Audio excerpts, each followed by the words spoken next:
Share Bibles. నీ వాక్యము నా పాదములకు దీపమును, నా త్రోవకు వెలుగునది. The word is a lamp unto my feet and a light unto my path. దయచేసి కూర్చోండి.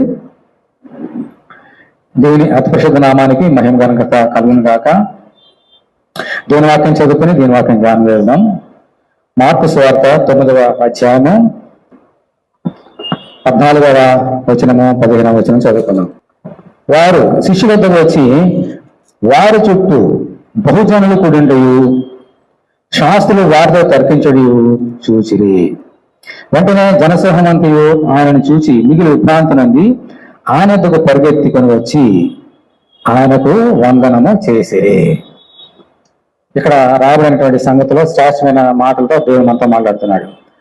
అప్పుడు ఏం జరిగిందంటే, యేసుక్రీస్తు ఒక ఎత్తైన కొండ మీద వెళ్ళి ఉన్నారు. తన ప్రియమైన ముగ్గురు శిష్యులు తీసుకుని వెళ్ళి ఉన్నారు. పేతురు, యాకోబు, యోహాను తీసుకుని వెళ్ళి ఉన్నాడు. కింద మిగిలిన శిష్యులు ఉన్నారు, పెద్ద జనసమూహం ఉంది. అక్కడ వెళ్ళిన తర్వాత ఆయన ట్రాన్స్ఫిగరేషన్ అంటాం ఇంగ్లీష్లో, రూపాంతరం చెంది ఉన్నాడు. రూపాంతరం అంటే రూపాంతరం. ఆయన రూపం ఏంటి?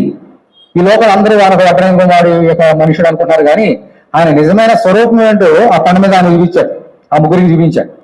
చూపించిన తర్వాత ఆ దర్శనం అయిపోయింది. అప్పుడు దిగి వస్తున్నారు. కొండ దిగి వచ్చినప్పుడు జరిగినటువంటి సంగతి. ఆ దిగి రాగానే పెద్ద జనసమూహం ఉన్నది. అక్కడ ఏం జరిగింది మంచిగా ఇప్పుడు మీకు అర్థమవుతుంది. ఆ రాగానే కింద ఏం జరిగింది? 14వ వచనంలో వారు అంటే వారెవరమ్మా? యేసుక్రీస్తు ముగ్గురు శిష్యులు దిగినప్పుడు వారి చుట్టూ బహుజనులు కూడి ఉండటం. ఇంకా శిష్యులు ఉన్నారు కదమ్మా. ఎంతమంది ఉన్నారు కింద శిష్యులు? 12 మందిలో ముగ్గురు వెళ్ళిపోతే ఎంతమంది ఉన్నారు? 9 మంది కదా. ముగ్గురు ఆయనతో వెళ్ళారు పైకి. కింద ఎంతమంది ఉన్నారు? 9 మంది ఉన్నారు. వారు శిష్యులతో వచ్చి వారి చుట్టూ బహుజనులు కూడి ఉండటం. అంటే 9 శిష్యుల ముందు దగ్గర ఎంతమంది ఉన్నారు? మరి ఇంకా జనులు అనేక మంది ఉన్నారు. వారు శాస్త్రులు ఉన్నారు, చాలా మంది ఉన్నారు. వారు ఏం చేస్తున్నారంట? వీరితో తర్కిస్తున్నారు. ఆ తర్కించిన యేసు చూశాడు, మిగిలిన ముగ్గురు శిష్యులు చూశారు. అప్పుడు ఏం జరిగింది? వెంటనే జనసమూహం అంతయు ఆయనను చూచి, అంటే ఇప్పటి వరకు ఆయన లేడు, ఆయన చూడగానే ఆ జనసమూహం దగ్గరకు వచ్చారు, యేసు దగ్గరకు వచ్చారు. వచ్చి మిగిలిన విభ్రాంతులంది ఆయనకు పరిగెత్తుకొని వచ్చి ఆయనకు వందనం చేసిరి. వచ్చిన వారంతా ఏం చేశారు? ఆయనకి వందనం, నమస్కారం చేస్తున్నారు. ఈరోజు మనంతా దేవుని మందిరం ఎందుకు వచ్చాం? ఆయనకు వందనం చేయడానికి, నమస్కారం చేయడానికి, ఆరాధించడానికి. ఇప్పుడు ఏం జరుగుతుంది? ఇప్పుడు ఈయన అడుగుతున్నాడు ప్రభు. అప్పుడు ఆయన యేసుక్రీస్తు అడుగుతున్నాడమ్మా, మీరు దేవుని గురించి వారితో తర్కించుచున్నారని వారిని అడుగువా? ఏంటి ఒకరెవరు సంభాషించుకున్నారు, ఒకరు మాట్లాడుకున్నారు, ఏదో విపరీతంగా ఆర్గ్యుమెంట్ చేసుకున్నారు, ఏమిటిది అని అడిగాడంటే ప్రభు. ఆ ప్రభు తెలీదా వారు ఏం మాట్లాడుకున్నారు? ప్రభు తెలిసా తెలీదా? అన్ని తెలిసి అడుగుతున్నాడు. చూడండి, జనసమూహంలో ఒకడు ఏమన్నాడు చూడండి, బోధకుడా, మూల దెయ్యము లేదా మూల ఆత్మ పట్టిన నా కుమారుని యొద్దకు తీసుకుని వచ్చేది. ఇంతకు ఏం జరిగిందంటే, ఒక ఆయన ఉన్నాడు, ఆయనకు కుమారుడు ఉన్నాడు. ఆ కుమారుడు ఎవరు పెట్టారమ్మా? మోగాత్మ, దెయ్యం పట్టింది. అది మోగాత్మ, మాట రాని దెయ్యం పట్టింది. తీసుకుని వచ్చాడు. నా కుమారుని యొద్దకు తీసుకుని వచ్చేది. ఇప్పుడు నువ్వు లేవు ఇక్కడ, మీ దగ్గర తీసుకొస్తే నువ్వు లేవు, కొండ మీదకి వెళ్ళినావు. అందుకని ఏం చేశాను? ఆ కుమారుడు పరిస్థితి ఎలా ఉందంటే, అది ఎక్కడ వాడిని పట్టునో అక్కడ వాడిని పడద్రోను. అప్పుడు వాడు నురుగు కార్చుకొని పండ్లు కొరుక్కొని మోర్చిల్లను. దానిని వెలగడని నీ శిష్యుని అడుగుతుంది, కానీ అది వారి చేత కాలేజీని ఆయనతో చెప్పాను. ఇది సంగతి. ఆ వ్యక్తి ఏం చేశాడమ్మా? కుమారుడిని బాగు చేసుకున్నాము అంటే తండ్రికి ప్రేమ ఉంటుంది కదమ్మా. ఆ మొగదయం పట్టి కింద పాడేసింది, దూరు కార్చుకుంటున్నాడు, చంపేస్తానికి సిద్ధంగా ఉంటుంది. అలా యేసు గురించి విన్నాడు, యేసు తీసుకొని వచ్చాడు, యేసు బాగు చేస్తాడు అని. అది యేసు అక్కడ లేడు, కొండ మీదకి వెళ్ళాడు. అందరు ఎవరున్నారు? ఆయన శిష్యులు ఉన్నారు. ఎంతమంది ఉన్నారు? 90 ఉన్నారు. వీరి దగ్గరకు వచ్చి అడుగుతున్నారు, మరి యేసు అంటే లేడా? పైకి వెళ్ళాడు. సరే, బాగానే ఉంది. ఇక నా కుమారుడి పరిస్థితి, వీరు ఆయన శిష్యులే కదా, పాపం చేయండి, ఈ మోగదాన్ని వెళ్ళగొట్టండి అని వారిని వేడుకున్నారంట. కానీ అది వారి వలన కాలేదు. అంటే వారు కూడా ప్రార్థన చేశారు, కానీ వానిలో ఉన్న దెయ్యము ఆత్మ బయటికి వెళ్ళలేదు. మరి ఎవరు ఈ 9 మంది? ఎవరు? యేసు శిష్యులు. ఎన్నో సంవత్సరాల నుండి యేసు చేసిన అద్భుతకాలను చూస్తున్నారు, ఆయన శక్తిని పొందుకున్నారు, ఆయన దగ్గర భోజనం చేస్తున్నారు, ఆయన మాట్లాడుతున్నారు. అయినప్పటికీ ఇది వారి వలన కాలేదు. అందరూ తర్కించుకున్నారు. ఇదేంటే యేసు నేను అది గొప్పవాడిని, ఇది చేశాను, అది చేశాను అంటాడు, మీరేంటి ఆయన శిష్యులు అంటారు, ఇదేం చేయలేకపోయారండి అని వాదించుకున్నారు అక్కడ శాస్త్రులు. ఈ శాస్త్రులు ఇప్పుడు కూడా వారి శిష్యుల్లో కానీ యేసులు కానీ ఏ లోపం దొరుకుతుందో వారిని ఇబ్బంది పెట్టడానికి కదా వారి ఉద్దేశం. అందుకని తప్పించుకున్నారు, ఆర్గ్యుమెంట్ చేస్తున్నారు అన్నమాట. అప్పుడు యేసు చూడండి, ఇంతవరకు ఆయన అడిగాడు, ఆయన చెప్పగానే ఇప్పుడు ఎవరితో మాట్లాడుతున్నాడమ్మా? 19వ వచనంలో అందుకు ఆయన విశ్వాసం లేని తరము వాళ్ళ ఎవతంటున్నాడమ్మా ఈ మాట? విశ్వాసం లేని తరము వాళ్ళరా ఎవతన్నాడమ్మా? ఆయన తమ్ముడికి శిష్యులతో అంటున్నాడు, అందరితో కాదు. తమ్ముడు విశ్వాసం లేదు మీకు, మీరు విశ్వాసం లేని తరంలో మీరు ఉన్నారు అని సొంత శిష్యుని ఆయన గద్దించాడు. చూడండి, విశ్వాసం లేని తరము వాళ్ళారా నేను ఎంతకాలం మీతో ఉందును? ప్రతిసారి మీదనే ఉంటానా? ఎంతవరకు సహించును? వారిని అద్దకు తీసుకున్నాను నేను వారితో చెప్పగా వారిని తీసుకుని వచ్చి దెయ్యమాని చూడగానే వారిని విడలాడించిన కనుక వారి నేల మీద పడి మురుకాటుకు పల్లాడుచుండను. అమ్మా కుర్రాన్ని ప్రభు దగ్గర తీసుకొచ్చారు. ఏసుని వైపు ఎవరు చూశారమ్మా? ఎవరు చూశారు? చూసి చెప్పండి. ఏసు దగ్గరికి కుర్రాన్ని తీసుకొచ్చారు. ఏసు వైపు ఎవరు చూశారు? ఇప్పుడు చూసి చెప్పండి అమ్మా, బైబిల్ చూసి చెప్పండి అమ్మా. కుర్రాడు చూడలేదు, ఎవరు చూస్తున్నారు? దెయ్యం చూస్తుంది. కుర్రాడు చూడలేదు, దెయ్యం చూస్తుంది. అనంతరం జనసాయం ఉన్నారు, వారు వేసి వీళ్ళు చూడలే, దెయ్యాలు చూస్తున్నాయి. మనుషులు విశ్వాసం లేని తరం వాళ్ళనంటే ఇదే. పల్లవ రాజ్యం మహిళ ఇప్పటికి లోపలికి వచ్చినాడు, లోకం బాగుపడదు అని. కానీ ఆయన చూడలేదు, అందరూ కూడా ఆయన చూడలేదు. కానీ ఆయన గారి సూచక్రియల గురించి చూస్తున్నారు, అద్భుత కార్యాలు శస్త్రకారాలు చూస్తున్నారు, కానీ ఆయన చూడలేదు. మనుషులు చూడలేదు, ఎవరు చూస్తున్నారమ్మా? దెయ్యాలు చూస్తున్నాయి. అతను దెయ్యం చూసినాడు, చూసి విలవలాడిపోయింది. మనుషులు ఎంతమంది దేవుని చూసి విలవలాడిపోతున్నారమ్మా? ఎంతమంది భయభక్తులు విలవలాడుతుంది? అసలు చేసంటే ఎవరికి భయం ఉంది ఈ లోకంలో? అది భయం ఉంది అసలు? భయం ఉంటే ఈ లోకం ఎలా ఉంటుందా? కానీ దయ్యాలు ఆయన చూసి విలవలాడిపోవడం కాదు, గడగడ వణుకుతున్నాయి. మరో చూడండి, గడగడ వణికిపోతున్నాయి దయ్యములు. ఆ ప్రమాదం పడిపోయిన కదా దయ్యములు బంధువులు అలా గడగడ వణికిపోయినాయి. అవైతే ఏసు చూసి దయ్యాలు ఆత్మలు దురాత్మలు వణుకుతున్నాయి, కానీ మనుషులు ఆయన చూడలేదు, భయపడతలేదు. మరి తర్వాత ఏం జరిగింది చూడండి. వారు అనర్థగా తీసుకుని వచ్చి దయ్యమాని చూడగానే వాడిని విడవాడించిన కనుక వాడి నేలపై నిరూపాపుకొనుచు పొరలాడి చూడను. అప్పుడు ఆయన ఇది వీరికి సంభవించి ఎంతకాలమైన తండ్రి అతడు బాల్యం నుండి అది వాని నాశనము చేయాలని తరచుగా అగ్నిలోను నీళ్లలోను పడద్రోయును. ఏంటి సైతాన్ యొక్క టార్గెట్ ఏంటమ్మా? యేసునందు విశ్వాసం మనల్ని దేవుని దగ్గర నుంచి మనల్ని దూరం చేయడానికి మెయిన్ టార్గెట్ ఏముందమ్మా? కూడా ఏం చదివాడు రాశాడు దేవుడు? చెప్పండి. వాడు సైతాన్ యొక్క టార్గెట్ ఏమిటి మన మీద? అమ్మా సరిగ్గా చదవాలి, బైబిల్ సార్ చూడాలి, చదవాలి. వాని నాశనం చేయాలని. ఏంటంటే ఆ టార్గెట్ సైతాన్ అండి. మన టార్గెట్ మన మీద ఉన్న ఆడుకున్న టార్గెట్ ఏంటి? మన నాశనం చేయడం ఆయన టార్గెట్. మనం తెలియదు సంగతి. దొంగతనము నాశనం జరుగుతుందని చెప్పారు. అందుకే యోహాను సువార్తలో ప్రభు ఆ దొంగారు వీడే సైతానుడు. దేవుడికి మనకు ఉన్నటువంటి మధ్య ఉన్నటువంటి బంధాలని తెంపివేసి మన నాశనం చేసి నరకాన్ని తీసుకుని పోతే వాడి యొక్క టార్గెట్.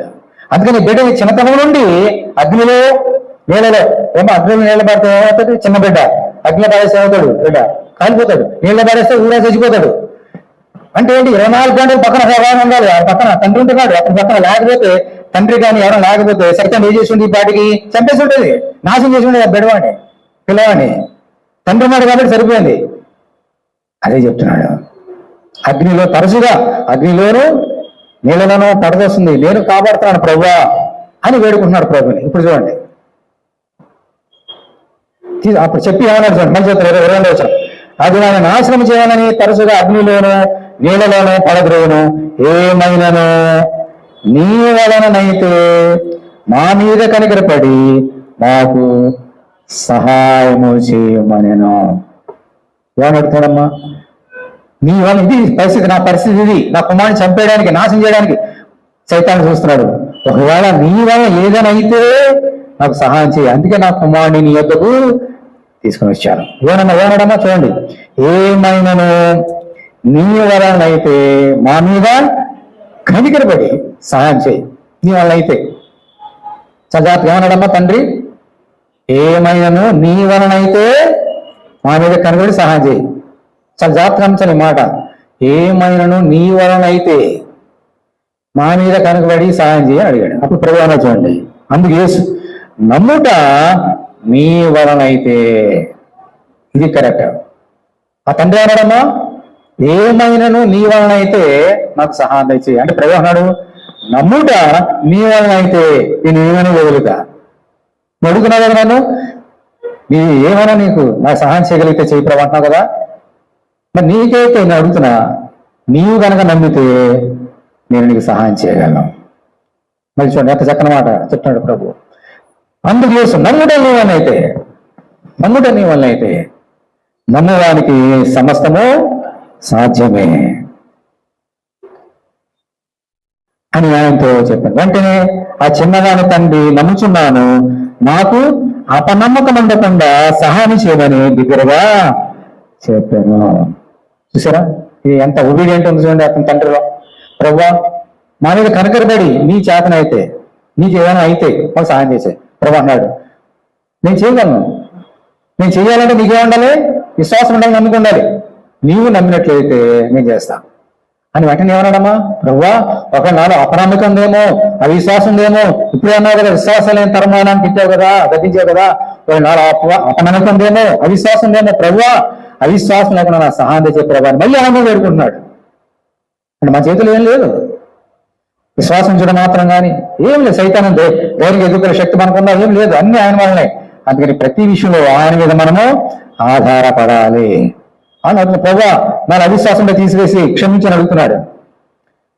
25వ వచనం, జనులు గుంపుగూడి తన వద్దకు పరిగెత్తగా వచ్చుట యేసు చూసి, మోగమైన చేయడమా వారిని వదిలిపోము, ఇక వారిలో ప్రవేశింపవద్దని నీకు ఆజ్ఞాపించునని చెప్పి ఆ పవిత్రాత్మను గట్టించాడు. అంటే ఆ వ్యక్తిలో ఏమన్నా, ఆ బిడ్డ తండ్రిలో ఉంది, నమ్మిక ఉంది, విశ్వాసం ఉంది కాబట్టి కార్యం చేశాడు. వాడు లేకపోతే చేసిండేవాడు వాడు. అతను విశ్వాసంగా నమ్ముకుంది కాబట్టి ఏమన్నాడన్నా, మోగమైన చేయడమా వాడిని వదిలిపోము, ఇక వానిలో ప్రవేశింపవద్దని నీకు ఆజ్ఞాపించున్నానని చెప్పి ఆ పిత్రాత్మను గద్దించాను. దీని స్తోత్రమా. అప్పుడు అది కేక వేసి వారిని అంతే విడవిడలాడించి వదిలిపోయాడు. అంతలో వాడు చచ్చిన వారి వల్ల ఉన్నారు కనుక అనేకులు వాడు చనిపోయినది. అయితే యేసు వాడిని చేయి పట్టి వాడిని లేవనెత్తగా వాడు నిలబడిన. దీని స్తోత్రం. హల్లెలూయా. నాశనం చేయాలనుకున్న బిడ్డని ప్రభు ఏం చేశాడమ్మా, లేపాడు. అంటే సైతాన్ ఒక సంఖ్యల నుండి విడిపించి అతని జీవాన్ని ఇచ్చి మరి తిరిగి రావద్దని ఆజ్ఞాపించి అతన్ని నిలబెట్టాడు. దేవుని స్తోత్రం. హల్లెలూయా. ఇప్పుడు ఎంతవరకు మనం చూసినంత ఇంట్రడక్షన్, ఇంతవరకు మనం చూసిన ఇంట్రడక్షన్ మాత్రమే, ఒక పునాది. అసలు సంగతి ఎక్కడ చూడండి.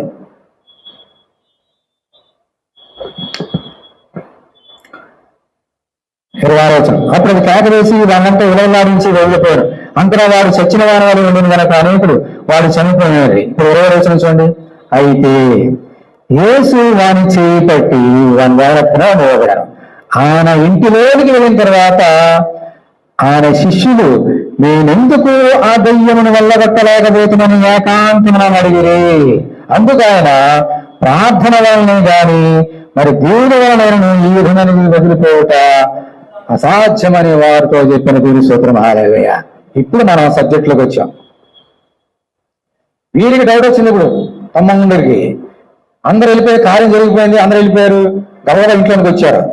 అమ్మా మేము ఎందుకు దయ్యాన్ని వెళ్ళగొట్టలేదు, మేము కూడా ప్రార్థన చేశాం, చాలా గట్టిగా అరిచాం, కేకలు వేశాం, గద్దించాం, కానీ దయ్యం అనేది నువ్వు ఒక మాట చెప్పని వెళ్ళిపోయింది. ఏంటి ప్రభావం ఎందుకు చేయలేకపోయాం అని అడిగారు. ఎవరమ్మా? ఆ తమ్ముడు శిష్యులు వేసి అడిగితే అప్పుడు అన్నమాట, ఇటువంటిది ప్రార్థన వల్లే కానీ మరి దేని వలన కాదు. ఈ రోజు మనం నేర్చుకుంటున్నాం. అక్కడ ఒక సమస్య వచ్చింది. ఆ సమస్య ఏమిటి? నాశనం చేయాలని సైతానుగా పన్నాగను కుమారుడు నాశనం చేయాలని. ఈరోజు నీ ఇంట్లో కానీ నా ఇంట్లో కానీ సమస్యలు వస్తాయి. తీసుకొచ్చింది ఎవరు? సైతానుడు. వాటి టార్గెట్ ఏంటి? మనం నాశనం చేయడానికి. ఆ సైతానుక బాధ నుండి ఈ నాశనం తప్పిపడాలంటే మనం ఏం చేయాలి? ఇది ప్రశ్న. అదే ఈరోజు నీతో నాతో మాట్లాడుతున్నాడు. మరి కొత్తగా జంట ఉన్నారు, మీరు నేర్చుకోండి, మీకు అవసరమైంది, మనందరూ కూడా అవసరమైంది, అలా వాళ్ళకు ఆన్లైన్ వాళ్ళు కూడా అవసరమైంది. ఈ లోకంలో కష్టము నష్టము లేనివారు ఎవరు లేరు. అందరి కష్టాలు నష్టాలు వస్తాయి. అయితే కష్టము నష్టము ఆ లోటు తీర్చే శక్తి మనకు లేదు. మరి మనం ఏం చేయాలా? నీకు ఉద్యోగం లేదా, పెళ్లి కావడం లేదా, పిల్లలు లేరా, లేదా ఇంకో సమస్య, ఆర్థిక సమస్య, ఆరోగ్య సమస్య, ఏదైనా జవాబు ఒకటే, నీ ఇంటిలో ఇక్కడ భయంకరమైన సమస్య ఉన్నా ఈరోజు నువ్వు చేసిన 3 కార్యాల గురించి ప్రభు మాట్లాడుతున్నాడు. మొదటి కార్యం, నీలో సమస్య వచ్చినప్పుడు నువ్వేం చేయాలా? ఎవరన్నా మొట్టమొదటి ఏంటమ్మా, ఇది ప్రార్థన వల్ల కానీ దేని వలన సాధ్యం కాదు. నీకు సమస్య వచ్చినప్పుడు నువ్వు ఏం చేయాలంటే, మనం ఏం చేస్తామంటే సమస్య వచ్చినప్పుడు పక్కన వెళ్తాం, ఆ పక్కన వెళ్తాం, వాటిని ఇప్పుడు సెల్ ఫోన్ తీసుకుంటాం, వారికి ఫోన్ చేస్తాం, వీరికి ఫోన్ చేస్తాం, టీవీ బోర్డుగా ఫోన్ చేస్తాం, వారికి చేస్తాం, ఇది చేస్తాం, ఎన్నో చేస్తాం, కానీ ప్రార్థన మాత్రం చేయం. ఎవరికి చెప్పొద్దని చేయడం లేదు, సేవకులకు ప్రార్థన చేయించుకో వద్దు అని అనడం లేదు, నీ సమస్య వేరే చెప్పవద్దు అని అనడం లేదు. వాటన్నిటికంటే ముందుగా మోకాళ్ళు మంచి ప్రార్థన చేయి, తర్వాత మీ సంగతులు అవన్నీ పక్కన పెట్టి మనం ఏం చేస్తామంటే మన బాధ అంతా మబ్బోడు అంతా కూడా మళ్ళీ చెప్పుకుంటాం. మనకి ఏది కాదు. యేసుక్రీస్తు అభిషక్తులు అంత కూడా తమ్ముడుగురు దేవుని ఆత్మతో అభిషేకింపబడిన వారికే కాలేదు ఈ సమస్య. నీకు నాకు అవుతుందా అంటే వారు ఏం చేశారమ్మా, అరిచారు, కేకలు వేశారు, కానీ వారిలో ఏం లేదు, ప్రార్థన లేదు. ఎవరికి? నీలంటి గారు, నాలుగు గారు, తమ్ముడికే, ఆయన శిష్యుడికే ప్రార్థన చేయకుండా చేశారంట. అని చెప్తాడు ఆయన, ప్రార్థించండి, ఇలా మనం నేర్చుకోవాలి. నీకు సమస్య ఉందా, అదేదే సరే, కొండంత సమస్య, ఆకాశం ఎత్తిన సమస్య, ప్రార్థన చేయి. చాలా లైట్గా తీసుకుంటాం ఆ ప్రార్థన అనేది. నా నీ సమస్య జవాబు ఎక్కడో లేదు, నీ దగ్గర ఉంది. అదేంటంటే ప్రార్థన. ప్రార్థన చేయండి. ఇదంతా విలువైంది ప్రార్థన. ఈరోజు నేర్చుకున్నాం 3 సంగతులు మనకున్న సమయంలో ముగించుకున్నాం. యెషయా గ్రంథము 37వ అధ్యాయం చూడండి. యెషయా గ్రంథము 37వ అధ్యాయం.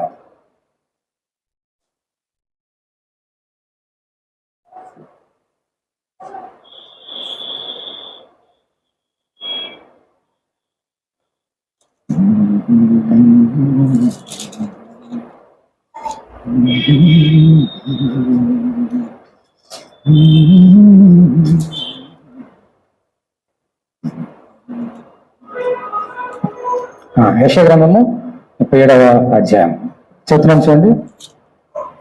హిజ్కియా విని తన బట్టలు చింపుకొని గోనె బట్ట కట్టుకొని యెహోవా దగ్గరకు పోయి అంటున్నాడు. ఏంటి? ఇంకో సమస్య వచ్చింది. శత్రువులు ఈ మీదకి యుద్ధానికి వచ్చారు. హిజ్కియాని, అతని రాజ్యాన్ని, సామ్రాజ్యాన్ని నాశనం చేయాలని శత్రువు అతని మీదకి యుద్ధానికి వచ్చాడు. సిరియా చక్రవర్తి యుద్ధానికి వచ్చాడు. సమస్య వచ్చింది. ఇప్పుడు యుద్ధం రాగానే ఏమవుతుందో, యుద్ధంలో ఏమవుతుంది? మరణమే. వెళ్తే గెలిచి వస్తానని గ్యారంటీ లేదు, ప్రాణాలు పోతాయి. అటువంటి సమయంలో యుద్ధం వచ్చింది, మన మీద యుద్ధానికి వస్తాననే సమస్య వచ్చినప్పుడు ఏం చేశాడమైనా? హిజ్కియా చాలా దాటుకోనండి, విని తన బట్టలు చింపుకొని గోనె బట్ట కట్టుకొని ఎక్కడ వెళ్ళాడమ్మా? ఎక్కడ వెళ్ళాడు? పక్కింటికి వెళ్ళాడా? ఆ తండ్రి కానీ పక్క రక్త ఇంటికి వెళ్ళాడా? ఎక్కడ వెళ్ళాడమ్మా? దేవుని మందిరానికి పోయి. హల్లెలూయా. నీకు సమస్య వచ్చిందా? నువ్వు ఎక్కడికి వెళ్తున్నావు? మనుషుల దగ్గర వెళ్తున్నావా? డాక్టర్ దగ్గర వెళ్తే వెళ్ళదు, దాంట్లో డాక్టర్ వెళ్ళే ముందు ప్రార్థన చేయి, దేవుని దగ్గర ప్రార్థన చేసుకో. ఎక్కడ వెళ్ళాడమ్మా హిజ్కియా? దేవుని మందిరానికి పోయి గృహ నిర్మాణకు ఎలియాకీమును, శాస్త్రపు శబ్దాను, యాజకుల పెద్దలను, ఆమోదుకున్నాను, ప్రవక్తలను విషయద్దకు పంపాను. మరి కౌరవులు ఆయన మందిరానికి వెళ్ళి ఎవరు పంపిస్తున్నాడు? దేవుని భక్తులందరూ కౌరు ఉంటాడు. యెషయా భక్తుడు ఉన్నప్పుడు యెషయా మహా ప్రవక్త అందరం పిలిచాడంట మందిరానికి వెళ్ళి.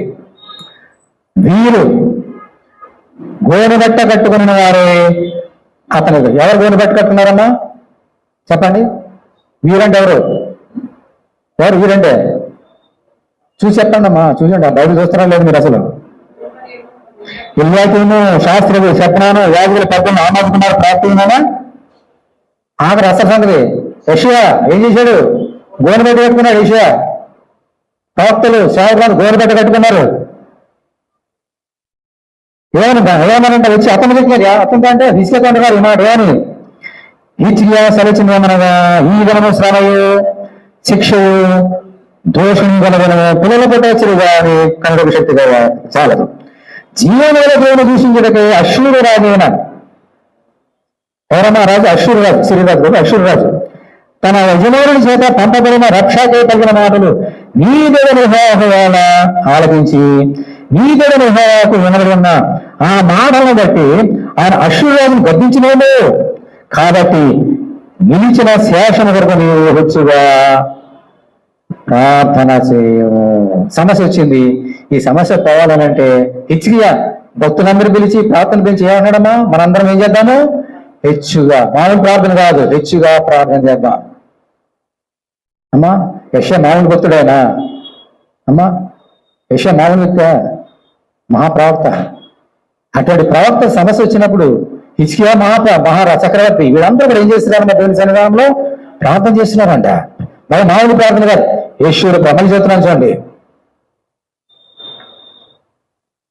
హిజ్కియా వార్త ఏమన్నాడు? అందరితోటి అందరూ ప్రార్థన చేయండి అని చెప్పినప్పుడు 5వ వచనం, రాజైన హిజ్కియా సేవకులు యెషయా వద్దకు రాగా యెషయా వార్త ఇచ్చాడు, మీ యజమానికి ఈ మాట తెలియజేయడు, యెహోవా సెలవిచ్చినదేమనగా, అష్షూరు రాజు సేవకులు నన్ను దూషింపగా నువ్వు వినిన మాట భయపడవద్దు. అతని రహాత్మను నేను పుట్టించును, ఉదంతి విని తన దేశం వెళ్ళిపోను, అతని దేశమందు కట్టగమ చేతారని కోలా చేయదును. అంచేత ఈ సమస్య వచ్చింది, మీరు మంచి పని చేశాడు మీ యొక్క రాజుగారు. నన్ను ప్రార్థన చేయమంటున్నాడు, వాళ్ళందరూ ప్రార్థన చేయమని అడిగాడు కదా, నేను చేస్తున్నాను, వాళ్ళందరూ చేస్తున్నారు. దేవుడు ఒక మాట సెలవిచ్చాడు, ఏమిటంటే అష్షూరు రాజు గురించి నీవేమాత్రమో భయపడవద్దు, నేనే యుద్ధం చేస్తాను నీ బదులుగా.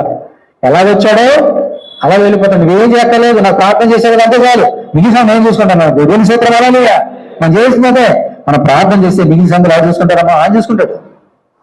ప్రార్థన చేశాడు హెజ్కియా, యెషయా వీళ్ళందరూ ప్రార్థన చేసినప్పుడు ఎంత అద్భుతకారం జరిగిందో చూడండి. ఇప్పుడు 6వ వచనం మళ్ళీ చదువుతున్నా. యెషయా వార్త ఇట్లను, నీ యజమానికి ఈ మాట తెలియజేయడి, యెహోవా సెలవిచ్చినది ఏమనగా, అష్షూరు రాజు సేవకులు నన్ను దూషింపగా నీవు వేరు మాటలకు భయపడవద్దు. అతని ఒక ఆత్మ నేను పుట్టించును, వదంతు విని తన దేశం వెళ్ళిపోను, అతని దేశం ముందు కట్టడం చేత పోలేదు. అతను చంపేది ఎవరో కాదు, నేనే అతను చంపుదా, నువ్వేం చెక్కలేదు అని చక్కని మాట సెలవిచ్చినాయంట. ఏం జరిగిందమ్మా చూడండి, అదే అధ్యాయం 33వ వచనం, అదే 37వ అధ్యాయం 33వ వచనం. కాబట్టి అష్షూరు రాజును వచ్చి యెహోవా సెలవిచ్చినది ఏమనగా, అతడు ఈ పట్టణానికి రాడు, దాని మీద ఒక దానమైన ప్రయోగింపడు, ఒక ఏడుగునైనా దాని కనపరచడు, దాని ఎదురు ఒక మట్టడి గుడ్డ కట్టడు, ఈ పట్టణం లోపలికి రాక తాను వచ్చిన మార్గమును అతడు తిరిగిపోవను. ఇది యెహోవా నా నిమిత్తమును నా సేవకుడైన దావీదు నిమిత్తమును నేను ఈ పట్టణం కాపాడి రక్షించును. అంత గట్టిగా దేవుని స్తోత్రం చేసిన దేవుని స్తోత్రం. హల్లెలూయా. నీ దేవుడైన యెహోవా నేనే రక్షించగలను. నాకు ప్రార్థన చేసే కాబట్టి ఈ ప్రార్థన ఈ సమస్య నుండి నేను మిమ్మల్ని తప్పిస్తా, సైతాను మిమ్మల్ని ముట్టుకోవడం. హల్లెలూయా. మీ ఇంటిలో సమస్య వచ్చినప్పుడు నువ్వేం చేయాలో తెలుసమ్మా? ఈరోజు ప్రార్థన చేయి. ప్రార్థన లైట్ గా తీసుకోవద్దు, హెచ్చుగా ప్రార్థన చేయి. మరి నువ్వు దేవుని ముందరకు వచ్చి ప్రార్థన చేయి, మిగిలిన కార్యం దేవుడు చేస్తాడు. ఎలా చేసాడు చూద్దాం చూడండి. 34వ వచనం, ఈ పట్టణానికి రాక తాను వచ్చిన మార్గం తిరిగిపోయాను, ఇది యెహోవాకు నా నిమిత్తంలో నా సేవకుడైన దావీదు నిమిత్తం నేను ఈ పట్టణం కాపాడి రక్షించుదును.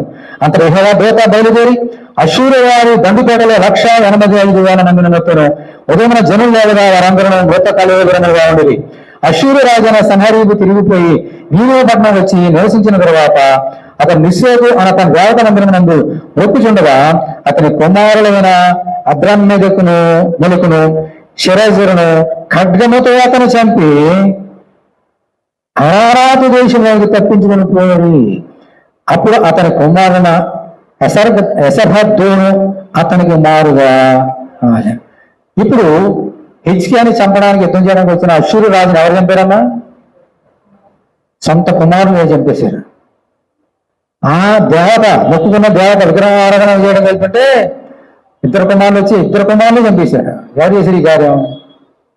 దేవుడు చేశాడు కార్యం. హిజ్కియా దేవుని కంటే భయభక్తుల వాడు. యెషయా ఆయన ప్రవక్త. వారు చేసిన ప్రార్థన బట్టి గోను కట్టబడుకుని వారి ఆ పేర్లను బట్టి వారు తగ్గించుకున్నారు కాబట్టి దేవుడు అద్భుత కార్యం చేశాడు. ప్రార్థన చేశాడు కాబట్టి ఎలాగొచ్చాడో అలా వెళ్ళిపోయాడు. అంత మాత్రమే కాదు, సొంత కుమారులే అష్షూరు రాజుని చంపేశాడు. యుద్ధం ఆగిపోయింది. సంతోషంగా ఉన్నాడు. ఎవరమ్మా? మన హిజ్కియా. అందుచేత మనందరూ కూడా దేవుని యొక్క మహాప్రభు చేత మనకున్న సమస్యను బట్టి దేవునికి మనం ప్రార్థన చేయాలి. ఆ తర్వాత చూడండి, ప్రభు ఈరోజు మనం నేర్పిస్తున్న పాఠం మత్తయి సువార్త 26వ అధ్యాయం. మత్తయి 26. మత్తయి సువార్త 26వ అధ్యాయము 40వ వచనం. 39వ వచనం. మత్తయి 26:39. నా తండ్రి సాధ్యమైతే గిన్నె నా ఆజ్ఞ నుండి తొలగిపోనేమో, ఆయన నా ఇష్ట ప్రకారము కాదు నీ చిత్త ప్రకారమే కానమని ప్రార్థించాను. ఏం చేశాను? వేసారా ప్రార్థించాడు. నా చిత్తం కాదు నీ చిత్తం నెరవేరాలి.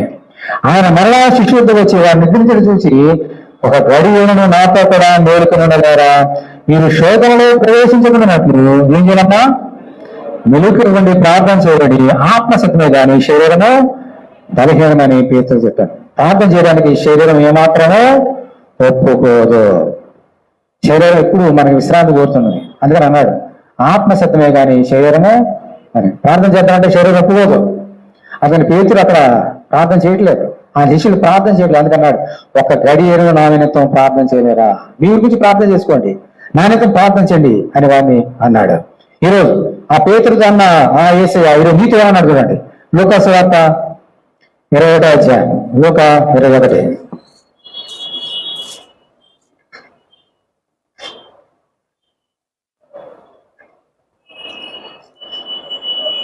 లూకా సువార్త 21వ అధ్యాయము 24. 34. లూకా 21:34. మీ హృదయం ఒకవేళ తిండి వలనను మత్తు వలన అహిత విచారణ వలన మందము ఉన్నందున ఆ దినము అకస్మాత్తుగా మీ మీదకి ఊరి వచ్చినట్టు రాకుండా మీ విషయమే మీరు జాగ్రత్తగా నుండి ఆ దినము భూమి అంతటా నివసించే వారందరి మీదకి అకస్మాత్తుగా వచ్చను. కాబట్టి మీరు జరగబోయేటి నెలను తప్పించుకొని మనిషి కుమారుని ఎదుట నిలబడేటకు శక్తి గలవాలన్నట్లు ఎల్లప్పుడూ ప్రార్థన చేయొచ్చు మెలుకుగా ఉండడని చెప్పాను. ఎవరితో చెప్తాడు ఈ మాట? నీతోటి నాతోటి మాట్లాడుతున్నాడు. నీ ఇంట్లో సమస్య ఉందా? నీ కుటుంబంలో సమస్య ఉందా? సంఘంలో కానీ ఎక్కడ కానీ సమస్య ఉందా? హెచ్చుగా ప్రార్థన చేయాలి. దేవుని మందిరికి వచ్చి ప్రార్థన చేయాలి. అప్పుడు దేవుడు ఏం చేస్తాడమ్మా? నీ పక్షాన్ని యుద్ధం చేసి నీకే సమస్య ఉన్నదో ఆ సమస్యని నువ్వు తీసుకోలేవు, ఆయన తీస్తాడు. కాబట్టి మనం ఏం చేయాలమ్మా? ప్రార్థన. ఇది మీ జీవితంలో కూడా మర్చిపోవద్దు. చాలా లైట్గా తీసుకుంటాం ప్రార్థన అంటే. సీక్రెట్ అని అందులోనే ఉంది. రెండవది మళ్ళీ చూడండి, మార్కు సువార్త 9వ అధ్యాయం. రెండవ కార్యం ఏం చేయాలి మనం? మార్కు సువార్త 9వ అధ్యాయం.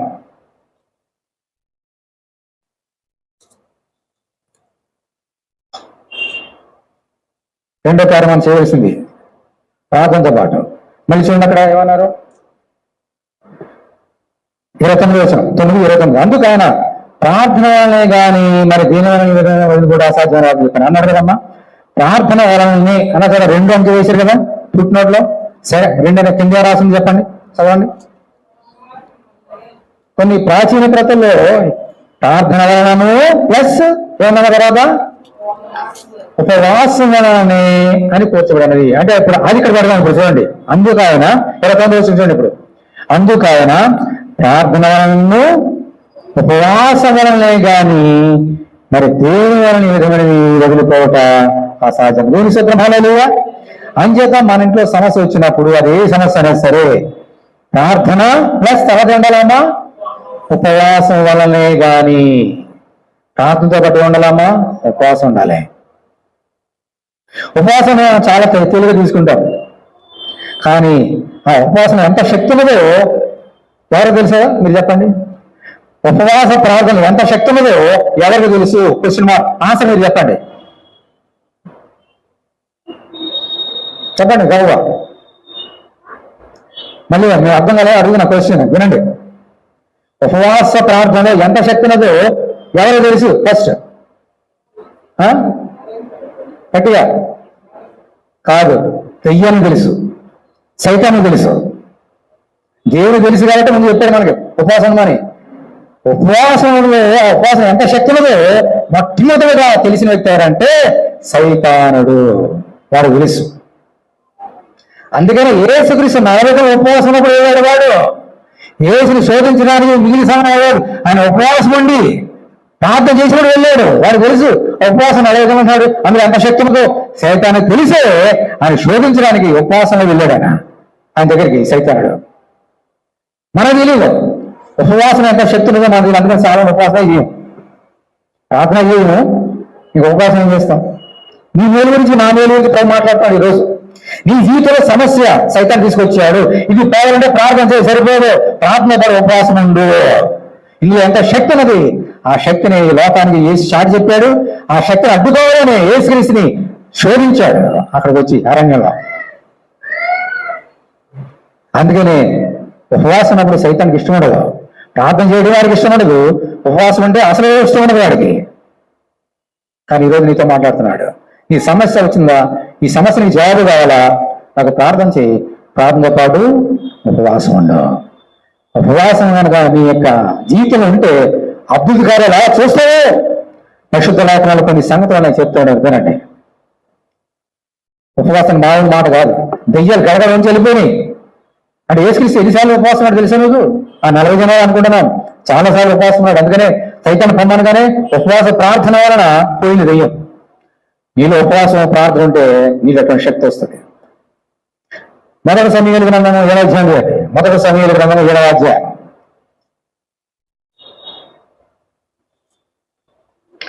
మొదటి సమయాల గ్రంథము 7వ అధ్యాయం.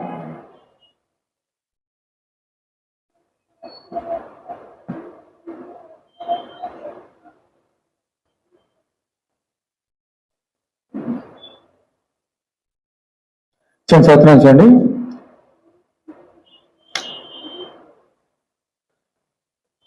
మొదటి సమయాల గ్రంథము 7వ అధ్యాయము 3వ వచనం నుంచి. అందులో కిర్యత్యారీము వారు వచ్చి యెహోవా మందసమును తీసుకుపోయి కొండ నుండి అభినాదాలు వెంట చేసి దానిని కాపాడుటకు అతని కుమారుడైన ఎలియాజును ప్రతిష్ఠించిరి. మందసము కిర్యత్యారీములో నుండిన కాలం 20 సంవత్సరములైన.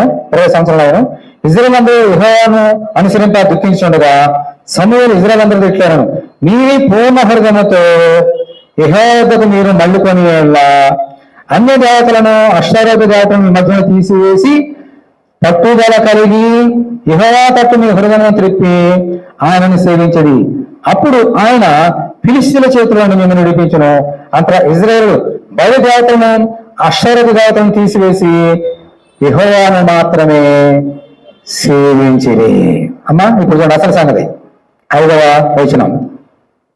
అంతట సమూయేలు ఇజ్రాయేలు అందరినీ మిస్పాకు పిలువనప్పుడు నేను మీ పక్షమున యెహోవాను ఏం చేస్తామంటమ్మా ప్రార్థన చేతులని చెప్పగా వారు మిస్పాలో కూడుకొని, ఇప్పుడు ఎంత భద్రమైన వాడంలో బైబిల్ అందరూ చూసి చూడండి, ఏడు వారు చెవులారా వినండి. వారు మిస్పాలో కూడుకొని నీళ్లు చేరి యెహోవా సన్నిధిని కుమ్మరించి ఆ దినము ఉపవాసముండి యెహోవా దృష్టికి మేము పాపాత్మమని ఒప్పుకొని. దేవుని స్తోత్రం హల్లెలూయా. ఈ మాట చెప్పగానే వారందరూ ఏం చేశారమ్మా, నీళ్లు చేదారంట. నీళ్లు చేది యెహోవా మందసం ముందు ఏం చేశారు, నీళ్ళని చేది పోయి పారేశారంట. ఇదేంటిది, నీళ్లు చేదుకుని ఎందుకు తాగడానికి చేదుకుంటాం, వీళ్ళు ఏం చేశారు, పారేశారంట. ఇదేంటిది, నీళ్లు చేదుకొని తాగలేదుగా, అంత కష్టపడి చేయడం ఎందుకు? వీళ్ళు నీళ్లు చేది యెహోవా మందస్సు మీదట నీళ్లను ఓలికించి పారవసరే. అంటే ఏం చేస్తున్నారమ్మా, దాని అర్థం ఏంటి? ఈ లోకానికి ఒక సాక్ష్యం చెప్తున్నారు. మా హృదయాలని, మా మనసులను, మా శరీరంను ఈ నీళ్ళని ఎలా వెలిగించామో ఆయన పాదములు ఎదుట మా జీవితాన్ని, మా హృదయాన్ని, మా మనసులను ఆయన పాదం మీద పడవేస్తున్నామని లోకానికి చాటి చెప్పారు. దేవుని స్తోత్రం హల్లెలూయా, హల్లెలూయా. మా జీవితాన్ని ప్రభువుకి సమర్పించుకున్నాం అని ఏం చేశారమ్మా, ఆ దినము ఉపవాసం ఉండి మేము పాపాత్మని ఒప్పుకొని. అంటే ఏం చేశారు, దేవుని దృష్టికి తాము తగ్గించుకున్నారు. ప్రార్థన వలనను ప్లస్ ఉపవాసం వలనను. ఇది తగ్గించుకోవడం అంటే మన పాపములను ఒప్పుకొని నెడలా ఆయన నమ్మదగిన వాడు నీతి మందులు కనుక మన పాపము క్షమించి సమస్త దుర్నీతి నుండి మనము పవిత్రులుగా చేయడం. దేవుని స్తోత్రం హల్లెలూయా. ఒక్క మాట సమూయేలు చెప్పిన ఒక్క మాట పెట్టుకొని తమ హృదయాన్ని దేవుని మనసు ముందు పారవేసి ఉపవాసం ఉండి ప్రార్థించారు. అక్కడ వారిని దేవుడు వదిలిపెట్టాడా, వారు ఎంతగానో దీవించాడు. దేవుని స్తోత్రం హల్లెలూయా. 7వ వచనం. ఇజ్రాయెల్లో మిస్పాలో కూడా ఉన్నారని ఫిలిస్తీన్లు ఉన్నప్పుడు ఫిలిస్తీన్ల శబ్దాలు ఇజ్రాయెల్ మీదకి వచ్చి ఈ సంగతి ఇజ్రాయెల్ విని ఫిలిస్తీన్లకు భయపడి మన దేవుడైన యెహోవాను ఫిలిస్తీన్ల చేతుల నుండి మనం రక్షించినట్లుగా మా కొరకు ఆయన ప్రార్థన చేయటం మానవద్దని సమూయేలు వద్ద మనవి చేసిరి. ఇవన్నీ చేయగానే చూడండి 9వ వచనం. సమూయేలు పాలు వెళ్ళిన గొర్రె పిల్లను తెచ్చి యెహోవాకు సర్వాంగ బలర్పించి ఇజ్రాయేలుల పక్షమున యెహోవాకు ప్రార్థన చేయగా యెహోవా అతని ప్రార్థన అంగీకరించిన. దేవుని స్తోత్రం. హల్లెలూయా. ఉపవాసం ఉండి చేసే ప్రార్థన ఇప్పుడు కూడా దేవుడు అంగీకరిస్తాడు. సమూయేలు దహనమని అర్పించండి. ఆ ఫిలిస్తీయులు యుద్ధం చేయడగా ఇజ్రాయెల్ మీదకి వచ్చారు. అయితే యెహోవా దినమున ఫిలిస్తీయుల మీదకి మెండుగా ఉరుములు ఉరిగించి వారిని తారుమారు చేయగా వారు ఇజ్రాయేల్ చేత ఓడిపోయి. దేవుని స్తోత్రం. హల్లెలూయా. వారు యుద్ధానికి వస్తే ఫిలిస్తీయులు దేవుడు ఏం చేశాడమ్మా? ఆ ఉపవాస ప్రార్థన విని ఆకాశాన్ని వడగండి గుర్తించాడు, మెరుగుడు గుర్తించాడు. వాళ్ళు భయపడిపోయి పారిపోయారంట. జయం ఎవరికి వచ్చిందమ్మా? ఇజ్రాయెల్. ఎందుకు వచ్చింది? వారు ఏం చేశారు? ఉపవాస ప్రార్థన చేశారు. నువ్వు చేసినావా ఉపవాసం ప్రార్థన? అసలు ప్రార్థన చేస్తున్నావా? ప్రార్థన ఉపవాసం ఉందా? లేకపోతే నీ సమస్య అయిపోతుంది. నువ్వు ఏం చేసినా పోదు. ప్రార్థన చేయాలి, ఉపవాసం ఉండాలి, అప్పుడే సమస్య పోతుంది. ఆ సమస్య లేకపోతే రోజు అలా పెరుగుతూనే ఉంటుంది. మన గడ్డి పెరిగినట్టుగా. అందుకని సైతానుడు ఆ ఉద్దేశం వాడిది. దీన్ని బంధించాలంటే ఈ కార్యం చేద్దాం. మళ్ళీ చూడండి, మొదటి రాజుల గ్రంథము 21వ అధ్యాయం చూడండి. మొదటి రాజులు 21. మొదటి రాజులు 21.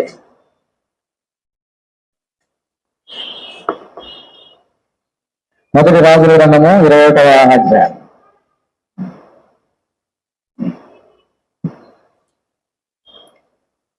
మొదటి రాజుల గ్రంథము 21వ అధ్యాయం 25వ వచనం చూడండి. అహాబు అనేటువంటి వ్యక్తి గురించి మనం చిన్నతనం తింటున్నాం. దేవుని దృష్టికి ఇంత భయంకరమైన పాపం చేసిన వ్యక్తి ఎవరు లేరు. అంత భయంకరమైనటువంటి కార్యం చేసి కన్న పిశాచ దగ్గరికి వెళ్ళి శుభ్రాలు చూసి విగ్రహాలను పూజించి ఎంతో భయంకరమైన పాపాలు చేసిన వ్యక్తి ఎవరయ్యా అంటే అహాబు. ఈ అహాబు ఒక దినమందు ఒక కార్యం చేశాడు. ఏడు చూద్దాం చూడండి. 25వ వచనం అహాబు గురించి ఒక ఇంట్రడక్షన్. మొదటి రాజుల గ్రంథము 21వ అధ్యాయము 25వ వచనం. తన భార్య అయిన యెజెబెలు ప్రేరేపణ చేత యెహోవా దృష్టికి కీడు చేయ తన్ను తాను అమ్ముకొనిన అహాబు వంటి వాడు ఎవడను లేడు. My God. ఇది ఇంట్రడక్షన్ అహాబు గురించి. ఏమన్నాడమ్మా? తన భార్య యెజెబెలు ప్రేరేపణ చేత యెహోవా దృష్టి కీడు చేయడకు తన్ను తాను అమ్ముకొనిన అహాబు వంటి వాడు ఎవడు లేడు. అంటే అహాబు ఏం చేశాడమ్మా? ఎవరి మాట వినేవాడు? దేవుని మాట కాదు. ఎవరి మాట? భార్య మాట వినేవాడు. అమ్మా నాబోతుని జన్మించాడు, అనేక మంది విశ్వాసం జన్మించాడు, అనేక మంది యుద్ధాలు చేశాడు, వేసినంత విశ్వాసం జన్మించాడు భార్య మాట విని. అంత భయంకరమైన వ్యక్తి ఎవరు? అహాబు. 26వ వచనం. మళ్ళీ చెప్తున్నా చూడండి.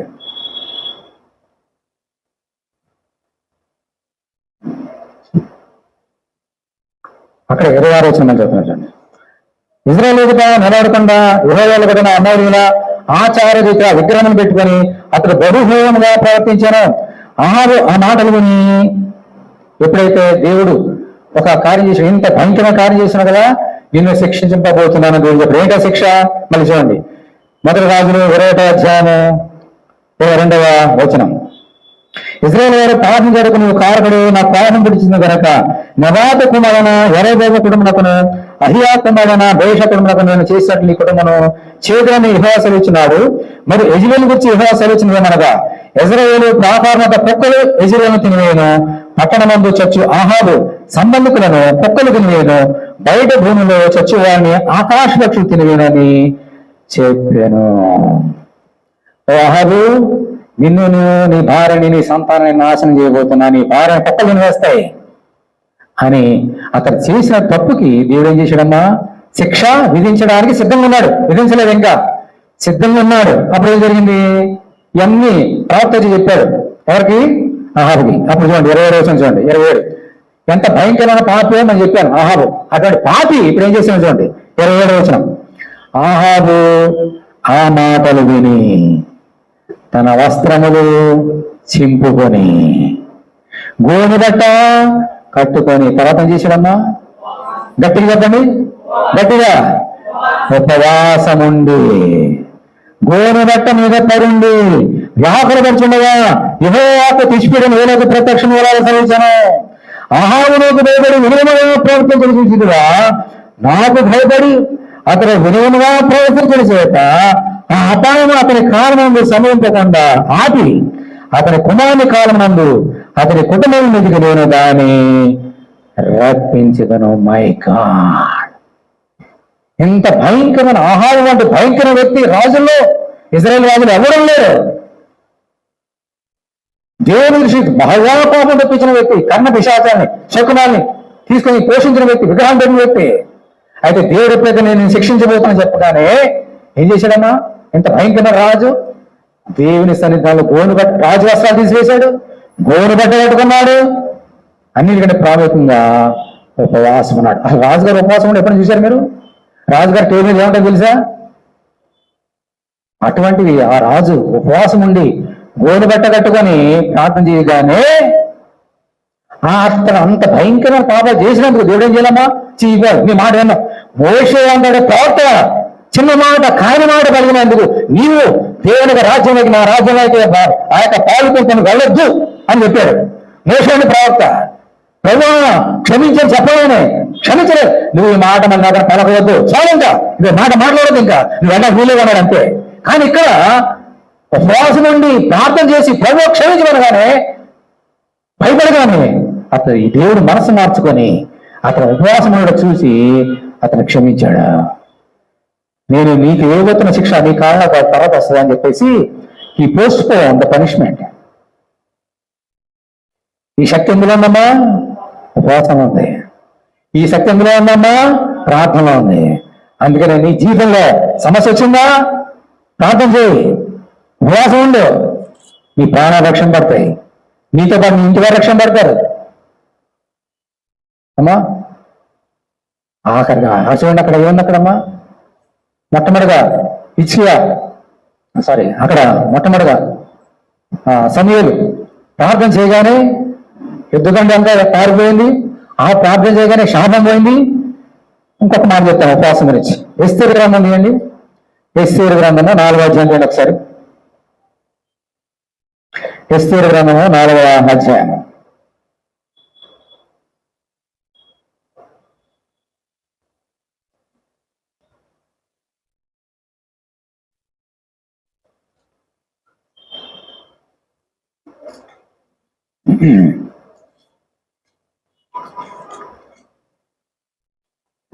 నాలుగో అధ్యాయం చూడండి. 4వ అధ్యాయంలో మనకు తెలుసు అక్కడ సమస్య అంటే తెలుసు. హానా అనేటువంటి వ్యక్తి మరి యూదులందరూ చంపడానికి పూనుకున్నాడు. ప్రాణాలందరూ పోవడానికి సిద్ధంగా ఉన్నాయి. అప్పుడు ఏం చూడండి 4వ అధ్యాయము మొదటి 3 వచనంలో మొదటి చదువుతున్నాను. మొదటి 3 వచనాలు. జరిగినందుకు తెలియగానే మద్దగా తన బట్టలు చింపుకొని గోనె బట్టలు వేసుకొని బూడిద వేసుకొని పట్టణ మధ్యన బయలువెళ్ళి మహాక్షోభముతో రోగనం వేసి రాజు గుణం ఎదురుకు వచ్చాను. గోనె కట్టుకుని వాడు రాజుగుణం ప్రవేశింపకూడదన్న ఆజ్ఞ కలదు. రాజు యొక్క ఆజ్ఞను శాసనము ఏ సంస్థానంలోకి వచ్చారో అక్కడ ఉన్న యూదులు ఏం చేశారమ్మా? ఉపవాసం ఉండి మహాదుఖము లేరు, ఏడ్పు లేరు, రోగనము లేరు, మునిగిన వారెవరి అనేకులు గోనెను బూడిదను వేసుకొని పడి ఉండిరి. యొక్క హామాను ఇజ్రాయేలు యూదులందరూ చంపడానికి కోరుకున్నప్పుడు అందరూ ప్రాణాలు కూడా సిద్ధంగా ఉన్నాయి. అప్పుడు భర్తతో పడ్డ వారందరూ ఏం చేసినారమ్మా? గోనె బట్ట పెట్టుకొని ఉపవాసం ఉండి ఏం చేస్తున్నారమ్మా? ప్రార్థన చేస్తున్నారు. 16వ వచనం చూడండి. 16వ వచనం. నీవు పోయి శూషణ యందు కనుగొన్న యూదులందరినీ సమాధానమును సమకూర్చి నా నిమిత్తము ఉపవాసం ఉండి 3 దినములు అన్నపానము చేయకుండు. నేనును నా పనికత్తము కూడా ఉపవాసం ఉండను. ప్రవేశించిన న్యాయత్రముగా ఉన్నాను. నేను రాజముద్దుకు ప్రవేశించుదును. నేను నశించను. అటువంటి నేను మద్దకై బయలుదేరి ఎస్తేరు తనకు ఆజ్ఞాపించిన వంటడి ప్రకారం జరిగించిన తెలుసు. హల్లెలూయా. ఓ పక్కన మద్దకై ఉపవాసం ఉండి ప్రార్థిస్తున్నారు దేవునికి. మరొక చోట ఇస్తారు రాణి కదా, రాజగృహం నుండి కౌరు పంపింది, నాతో పాటు మీరు అందరూ కూడా ఉపవాసం ఉండండి, నేను రాణినయ్యను, నేను కూడా ఉపవాసం ఉంటా, నాతో కలిసి ఉపవాసం ఉండండి. రాజు దగ్గరికి నేను మనవి చేస్తా, రాజు వెళ్ళడానికి ఆయన సేవలో వెళ్తే నేను చచ్చిపోతా, నేను చచ్చిపోతా, ఏమన్నా నశించిపోతా, సైతం చేసే కార్యం ఇదే కదా, నేను చచ్చిపోతా, ఆయన నా ప్రజల వరకు నేను రాజుకి వెళ్ళి వేడుకుంటా. కానీ మీరేం చేయాలా? ప్రార్థన చేయండి, ఉపవాసం ఉండండి అనగానే వారందరూ ప్రార్థన చేసేవారు, ఉపవాసం ఉన్నారు. ఆ తర్వాత రాణి వెళ్ళింది, రాజుగారు నిలబడింది. రాజుగారు ఏం చేశాడమ్మా? తన దగ్గర దండాన్ని ఎత్తాడు. ఒకవేళ దండాన్ని ఎత్తి ఉండకపోతే ఇస్తే రాణి అక్కడికక్కడే చచ్చిపోయేది. ఇప్పుడు ఉపవాసం ఉండి ప్రార్థన చేశారు కాబట్టి ప్రార్థన ఉన్నారు కాబట్టి ఇప్పుడు ఎవరు ప్రాణం దక్కినాయి? రాణిగారి ప్రాణం దక్కింది, భర్తగారి ప్రాణం దక్కింది. యూదులు ఎంతమంది ఉన్నారు? యూదులందరూ ప్రాణం దక్కిన దేవుని స్తోత్రం ఆగండి. ఇంత శక్తి ఉన్నది దేనిలోనమ్మా? ప్రార్థనలోనూ ఉపవాసంలోనూ. ఇప్పుడు ఇంతకీ మనం నేర్చుకున్న సంఖ్య చాలా లేటుగా వచ్చారు, వారి గురించి చెప్తున్నా. ఒక వ్యక్తిని ఈసు దగ్గర తీసుకొచ్చారు, ఇష్యూ దగ్గర వచ్చి, ఇదిగో దెయ్యం పట్టింది, పిల్లలు ఆడించేస్తుంది, చంపేస్తుంది, నాశనం చేస్తుంది, నేను సహాయం చేయమంటే శిష్యుడు ప్రార్థన చేసిన దెయ్యం పోలే. అప్పుడు ఏసీ వచ్చి ఏంటి ఏం జరిగిందంటే అడిగాడు, ప్రార్థన చేసిన దెయ్యం పోలేదంటే వాడిని తిట్టాడు, ప్రభు గద్దించాడు, విశ్వాసం తర్వాత గద్దించాడు. తర్వాత వేసి ప్రార్థన చేయగానే దెయ్యం వెళ్ళడానికి పోయింది.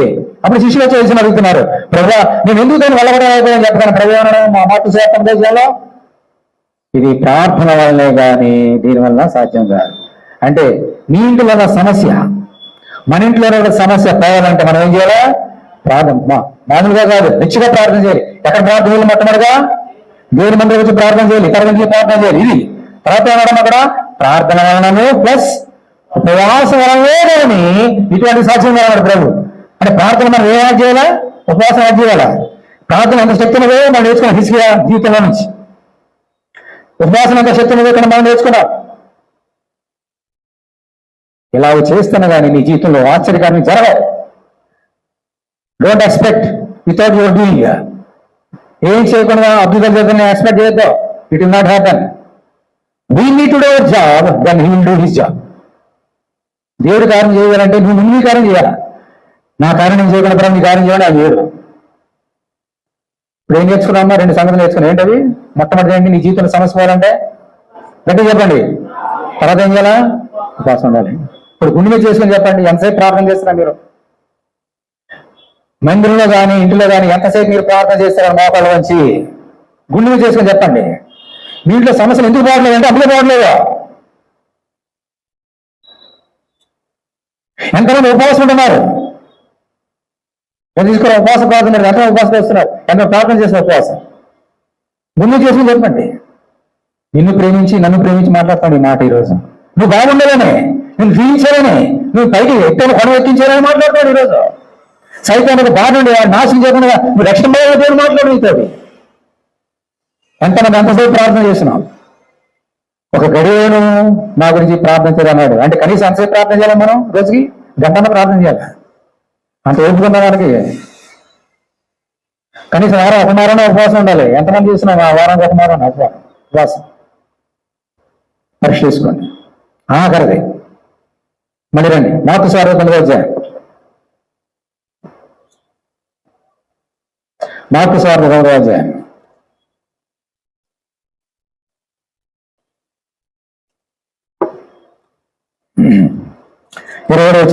అయితే యేసు వారిని చేయబట్టి వారిని నేలపెట్టగలరు. అది నా ఇంటిలోనికి వెళ్ళిన తర్వాత ఆయన శిష్యులు నేనెందుకు ఆ దెయ్యమును వెళ్ళగొట్టలేకపోతుందని ఏకాంతంగా అడిగిరి. అందుకు ఆయన ప్రార్థన వల్లనే గాని, తర్వాత రెండో చేశారు కదా కింద ఉంది, ఉపవాసాలనే గాని మరి దేవుని ఈ విధమైన పోట వదిలిపోట అసాధ్యమని వారితో చెప్పాడు. ఇప్పుడు ఎన్ని దేవుడు మాట్లాడాలి? రెండు సంగతులు. మొదటి సంగతి ఏంటి? ప్రార్థన. మూడవది మొదటిది ప్రార్థన, రెండవది ఉపవాసం, మూడవది మీరే చెప్పండి. అక్కడే ఉంది విశ్వాసము. ప్రార్థన ఉపవాసంతో పాటు ఉండాలమ్మా. ప్రార్థన ఉపవాసంతో పాటు విశ్వాసం ఉండాలి. విశ్వాసం లేకపోతే నీ ప్రార్థన నీ ఉపవాసానికి అర్థం లేదు. ఈ మూడు జాయింట్ కావాలి. You cannot separate prayer, fasting and faith. ఈ మూడు ఉంటేనే నీ జీవిత అద్భుతాలు జరుగుతాయి. అందుకని ఏమనుకుంటే అక్కడ మళ్ళీ చదువుతున్నా 21 వచ్చిన 9:21 మార్కు 9:21. అప్పుడు ఆయన ఇది వీనికి సంభవించి ఎంతకాలం ఆయన తండ్రి నడుగు అతడు బాలనుండి అది వాని నాశనం చేయాలని తరచుగా అగ్నిలోనూ రైల్లోనూ పడద్రోవును ఏమైనా నీవన్నైతే నా మీద కనుగొనబడి మాకు సహాయం చేయమనను.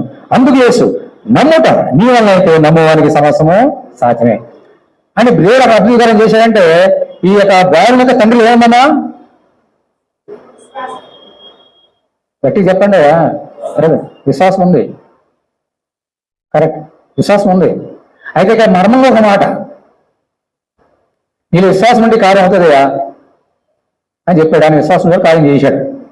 అయితే శిష్యుల్ని గద్దించినప్పుడు ఏమన్నాడు ఒకసారి చూడండి, 18వ వచనం. అది ఎక్కడ వాడిని పట్టుని అక్కడ వాడిని పడగలేడు. అప్పుడు వాడు మురుగు కార్చుకొని పండు కొరుకొని మోర్చులను దానిని వెళ్ళగొట్టడని నీ శిష్యుని అడుగుతాను కానీ అది వారి చేత కాలేదని ఆయనతో చెప్పాను. ఇప్పుడు 18వ వచనం చూడండి. అందుకు ఆయన ప్రార్థన లేని తరం వాళ్ళారా, ఉపవాసము చేయని తరం వాళ్ళారా, నేను ఎంతకాలం మీతో నన్ను అని అన్నాడా? ఏమన్నాడమ్మా? ఎందుకన్నా అలాగూ సజాత్రేనండి మరణం. శిష్యులు ఆ కార్యం చేయకపోతే ప్రభు అంటున్నాడు ప్రార్థన చేయని తరం వాళ్ళారా అంటలేదు, ఉపవాసం చేయని తరం వాళ్ళారా అంటలేదు, విశ్వాసం లేని తరం వాళ్ళాడు. ఎందుకన్నాడు అంటే యేసు ప్రార్థన చేసిన వీళ్ళు కూడా చాలాసార్లు ప్రార్థన చేశారు. యేసు తరచుగా ఉపవాసం ఉండేవాడు. యేసుతో పాటు వీరు కూడా ఉపవాసం ఉన్నారు. కాదు ఏమన్నా లోపం ఏంటమ్మా? విశ్వాసం లేదు. అందుకనే విశ్వాసం లేని తర్వాత అన్నారు కానీ ప్రార్థన లేని వారు ఉపవాసం చేయనారా అనలేదు. వారు ఎన్నోసార్లు ఉపవాసం ఉన్నారు, ఎన్నోసార్లు ప్రార్థన చేశారు. ప్రార్థన ఉపవాసంతో పాటు విశ్వాసం ఉండాలి కాబట్టి ఆ మాట మీకు నేర్పించడానికి విశ్వాసం లేని తర్వాలారా. ఈ త్రీని మనము కెనాట్ సపరేట్. ప్రార్థన, ఉపవాసము, విశ్వాసము, ఈ మూడుంటేనే నీ జీవితం కార్యం జరుగుతాయి. నేర్చుకోండి. ఇప్పుడు విశ్వాసం కొన్ని మాటలు నేర్చుకుని బల్ల వెళ్దాం. ముందుగా ప్రార్థన గురించి నేర్చుకున్నాం, ఉపవాసం గురించి నేర్చుకున్నాం, విశ్వాసం గురించి కొన్ని మాటలు చిన్నప్పటి నుంచి ఉంటాం అనుకోకండి.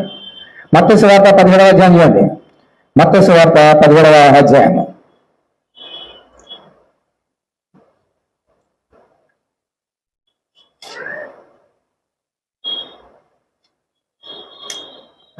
అక్కడ ఏమన్నా విశ్వాసం లేని తరం అన్నాడు కదా. ఇక్కడ మార్పు సువార్త ఏమో చూడండి 14వ వచనం. మళ్ళీ ఇందాక జరిగినాయి జరుగుతాయి, ఇక్కడ చదువుతున్నాం వినండి. వారు జనసమృద్ధికి వచ్చినప్పుడు ఒకడు ఆయనకు వచ్చి ఆయన ఎదుర మోకాళ్ళుని ప్రభువా నా కుమారుని కరుణించును, వాడు చాంద్రయ్య మిక్కిలి బాధపడుచున్నాడు, ఎలాగనగా అగ్నిలోనూ నీళ్ళలోనూ తరచుగా పడుచున్నాడు, ఈ శిష్యులతో వాడిని తీసుకుని వచ్చింది కానీ వారు వారిని స్వస్థపరచలేకపోయారని చెప్పాను. అందుకు యేసు విశ్వాసం లేని తరం వాళ్ళారా అన్నాడా? అనడమా? విశ్వాసం లేని మూర్ఖ తరం వాళ్ళారా, మీతో నేనెంతగానో ఎంతవరకు మిమ్మల్ని సహించను వాడిని అద్భుతిస్తానని చెప్పాను. అక్కడ మత్తయి ఆ మాట తీసేశాడు, ఇక్కడ నేర్పిస్తున్నాడు విశ్వాసం లేని మూర్ఖతరమ వారులారా. అంటే ఎందుకు ఆ మాటకు పెట్టినాడంటే విశ్వాసం లేకపోతే ఎంత భయంకరంగా మనుషులు తయారవుతారో మనం నేర్పించడానికి మాట పెట్టాడు. విశ్వాసం అయితే మనం మూర్ఖంగా మారిపోతాం, మూర్ఖులుగా మారిపోతాం. ఆయన సొంత శిష్యులే విశ్వాసం లేనందుకు మూర్ఖులుగా మారారు. ఈరోజు విశ్వాసం లేకపోతే నేను నువ్వు ఏమైపోతామా? మూర్ఖులుగా మారుతాం. యేసు నోట్లోంచి మాట వ్యర్థం కదా, ఆ నోట్లో మొక్క పుల్లు కానీ అక్షరం కానీ వ్యర్థంగా పలకడానా? విశ్వాసం లేని మూర్ఖతరంగా అన్నాడు సొంత శిష్యుల్ని. ఎందుకనంటే ప్రార్థన లేనందుకు కాదు, ఉపవాసం చేయనందుకు కాదు, విశ్వాసం లేనందుకు. ఈ రోజు ఈలో నాలో కూడా ఈ విశ్వాసం లేకపోతే దేవుని దృష్టి మనం ఎవరన్నా మూర్ఖులు. అందుకని విశ్వాసం అనేది చాలా ప్రాముఖ్యమైనది. మరొక్క నిమిషం.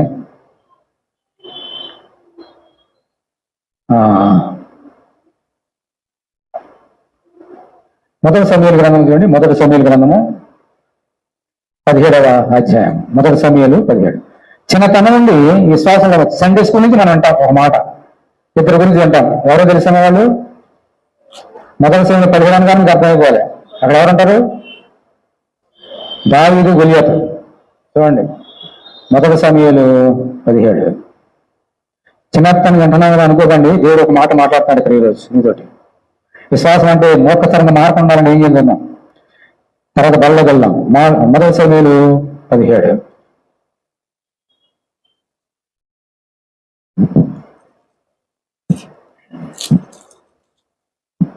అక్కడ సమస్య వచ్చింది.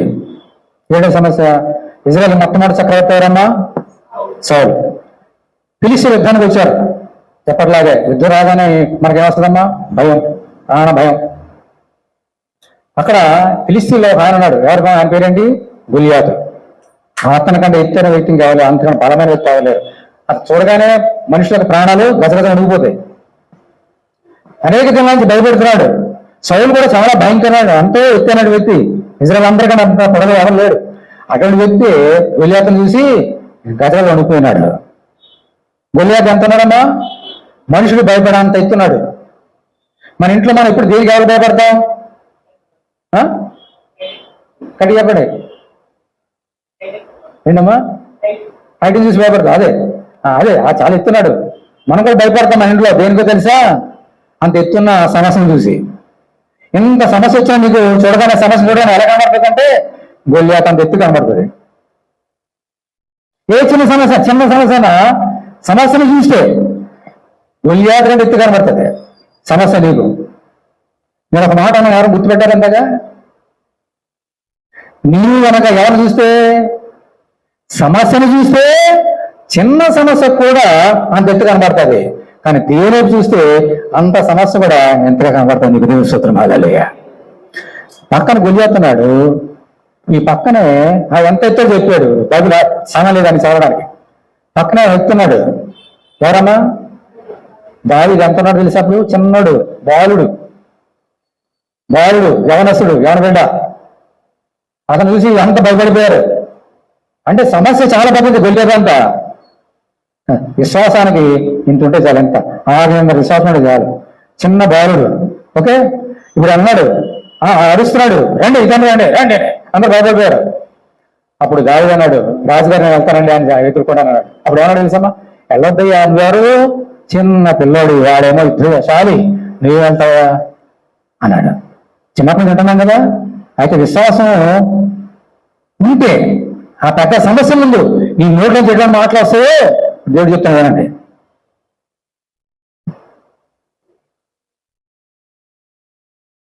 అప్పుడు 2వ వచనం దావీదు ఏమన్నాడంటే, రాజుగారితో ఏమవుతుంది?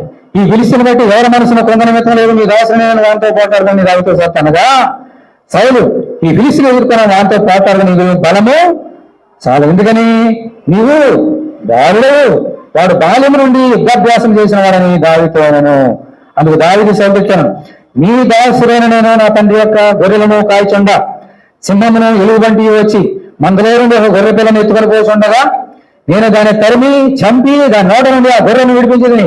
అది నా మీదకి రాగా దాన్ని గడ్డం పెట్టుకుని దాన్ని కొట్టి చంపుకుని ఈ దాసుడైన నేను ఆ సింహమును ఎలుగుబంటిని చంపుకుని జీవముల దేవుని సంఖ్యను తిరస్కరించిన ఈ సున్నత లేని ఫిలిష్తీయుడు వాటిలో ఒకదాని వలన నీవు సింహం యొక్క బలము నుండి ఎలుగుబంటి యొక్క బలము నుండి నన్ను రక్షించిన యెహోవా ఈ ఫిలిష్తీయుని చేతిలో నుండి కూడా నన్ను విడిపించినను చేతున దీని స్తోత్రం. హల్లెలూయా. ఇది విశ్వాసము గల వ్యక్తిలోనుడు వచ్చి మాట. ఏమన్నాడమ్మా? రాజుగారు మీరేం భయపడకండి, ఇంత పొడతడు సౌలుగా అంటున్నాడు, మీరేం భయపడకండి. మన దేవుడు ఎవరు అనుకున్నారు మీరు? సింహం నా మీద వస్తే దాన్ని చంపేశా, ఎలుగుండి దాన్ని చంపేశా, ఈయనంత అని చెప్పి ఒక మాట అన్నాడు. చూడండి, మళ్ళీ రిపీట్ చేస్తాను చూడండి మాట.